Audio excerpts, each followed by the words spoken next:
Sobat Cemis. Di sini kami akan bersama-sama belajar tentang materi asam basa bersama kelompok 5.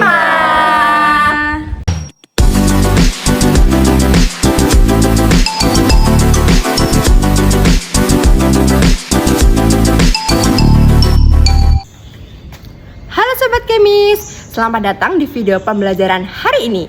Kenalin, aku Kak Mala. Di sini aku akan membedah tuntas tentang materi wajib kimia, yaitu materi asam dan basa. Sebelum masuk ke teorinya, kita harus lebih tahu dulu nih sama konsep dasarnya. Apa sih yang dimaksud dengan asam dan basa secara umum? Nah, secara sederhana, asam adalah zat yang bersifat masam, seperti cuka, jeruk, ataupun asam lambung kita.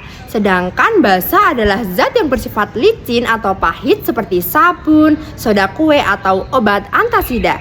Namun, definisi ini terlalu sederhana untuk kimia. Makanya para ilmuwan merumuskan 3 teori besar yang akan menjelaskan secara lebih akurat. Nah, kita akan bahas teori Arrhenius bersama Kak Lusita dan teori Bronsted-Lowry dan Lewis bersama Kak Elisa. Nah, di akhir nanti kita akan bandingkan nih dari ketiganya siapa sih yang paling powerful. Siap? Yuk kita ikuti. Hai, aku Kak Lusita. Di sini aku akan menjelaskan tentang teori yang pertama kali muncul dalam sejarah kimia, yaitu teori Arrhenius. Teori ini dikemukakan oleh ilmuwan yang berasal dari Swedia, yaitu Svante Arrhenius pada tahun 1884. Menurut Arrhenius, asam adalah zat yang jika dilarutkan dalam air akan menghasilkan ion H positif atau yang biasa kita tulis H+. Sedangkan basa menurut Arrhenius adalah zat yang dalam air menghasilkan ion OH-. Contohnya pada NaOH atau natrium hidroksida. Tetapi teori ini memiliki kelemahan yang besar. Yang pertama, teori ini hanya berlaku pada larutan berair atau aqueous solution. Jika reaksinya terjadi pada pelarut lain, maka teori ini nggak bisa digunakan. Kemudian yang kedua, teori ini tidak bisa menjelaskan sifat-sifat basa dari zat-zat yang tidak memiliki kandungan OH di dalam rumusnya.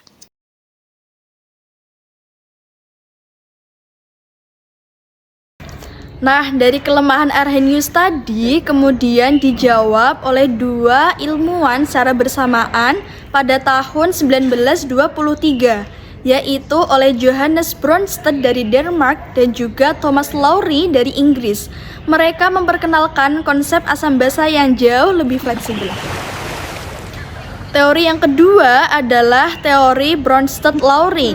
Teori ini menjelaskan bahwa asam merupakan zat yang mendonorkan proton atau ion H+ kepada zat lain. Sedangkan basa adalah zat yang menerima proton.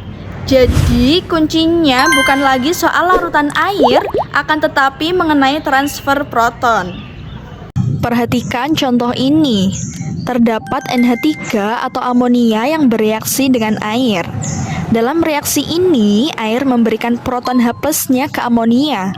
Jadi, air bertindak sebagai asam Bronsted-Lowry dan juga amonia berperan sebagai basa. Air bisa jadi asam.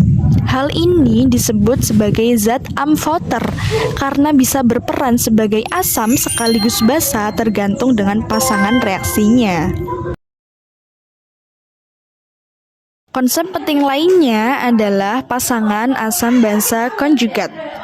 Ketika asam mendonorkan H+, maka sisa molekulnya menjadi basa konjugatnya. Sebaliknya, ketika basa menerima H+, produk yang terbentuk adalah asam konjugatnya. Mereka selalu berpasangan seperti tim yang saling melengkapi.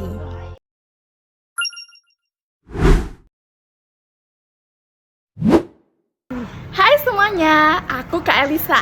Di sini aku akan membawa kalian ke materi yang lebih luas cakupannya, teori Lewis.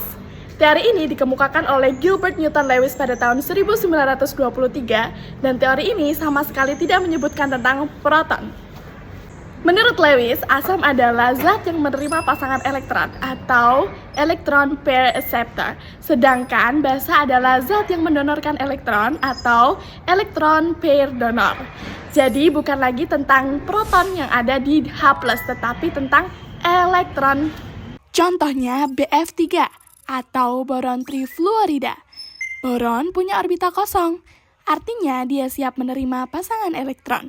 Ketika BF3 bertemu NH3 atau amonia, amonia akan mendonorkan pasangan elektronnya ke BF3. Jadi, BF3 adalah asam Lewis dan NH3 adalah basa Lewis. Kerennya, reaksi ini nggak butuh air sama sekali. Kenapa teori Lewis itu yang paling luas? Karena semua reaksi yang dapat dijelaskan oleh Arrhenius dan Bronsted-Lowry dapat dijelaskan oleh Lewis. Lewis juga dapat menjelaskan semua reaksi tanpa melibatkan proton, seperti reaksi-reaksi dalam kimia organik, koordinasi logam, dan banyak lagi. Oke, sekarang kita bandingkan ketiga teori ini secara langsung. Lihat tabel berikut ya. Yang pertama, teori Arrhenius, yang dikatakan asam ketika dia melepas H+ dalam air. Kemudian basa itu melepas OH- dalam air. Sedangkan teori Bronsted-Lowry, asam itu mendonorkan proton H+, sedangkan basa itu merupakan akseptor proton H+ atau yang menerima. Sedangkan pada teori Lewis, asam itu adalah akseptor pasangan elektron atau penerima pasangan elektron, sedangkan basa merupakan pendonor pasangan elektron. Kalau ada yang masih bingung, jangan ragu untuk menonton video ini satu kali lagi atau meninggalkan pertanyaan di kolom komentar. Kami dengan senang hati akan membantu. Terima kasih sudah belajar bersama kami hari ini. Jangan lupa like video ini, subscribe, dan bagikan ke teman-teman kalian yang juga butuh belajar kimia. Sampai jumpa di brief video berikutnya.